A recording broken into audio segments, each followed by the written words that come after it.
नमस्कार दोस्तों, मैं कथावाचक अभिषेक आओ सुने सुनाए में एक बार फिर से आप सभी का स्वागत करता हूं, अभिनंदन करता हूं। तो आइए शुरू करते हैं आज की कथा।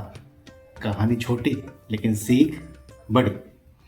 तो दोस्तों, आपने देखा होगा शहरों में, कस्बों में मंदिर होते हैं और उन मंदिरों में प्रसाद की, फूल माला की और कुछ कुछ खिलौनों की दुकान भी लोग लगा लेते हैं कि लोग दर्शन करने के लिए आए तो साथ में ये चीज़ें भी खरीद लें। तो ऐसे ही किसी बड़े से शहर का एक कोई मंदिर था जिसमें एक बालक फूल बेचा करता था। आपने ये भी देखा होगा कि जैसे ही दर्शन के लिए लोग आते हैं तो वो अपनी अपनी दुकानों से निकलकर बास्केट में फूल रखकर उनकी तरफ बढ़ते हैं ताकि लोग उनसे फूल खरीद लें। तो वो बालक भी ऐसे ही अपनी दुकान से निकलता था और लोगों की तरफ बढ़ता था।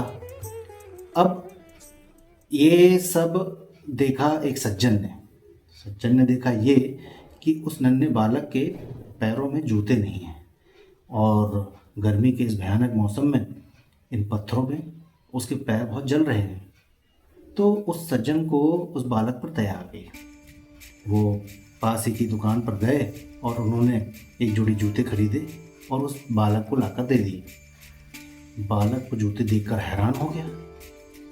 उसने कहा, आप भगवान हैं क्या?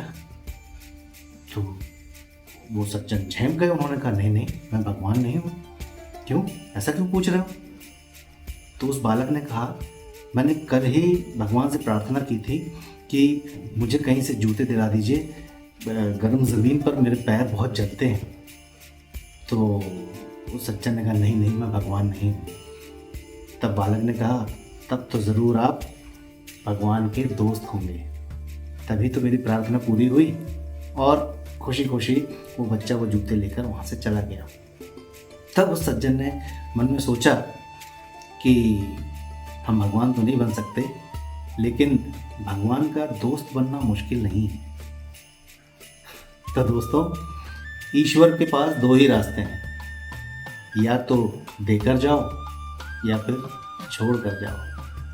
साथ लेकर जाने की कोई व्यवस्था नहीं है। इसीलिए जितना हो सके दूसरों की मदद करें। इस बात के साथ मैं इस कहानी को विराम देता हूँ। नमस्कार।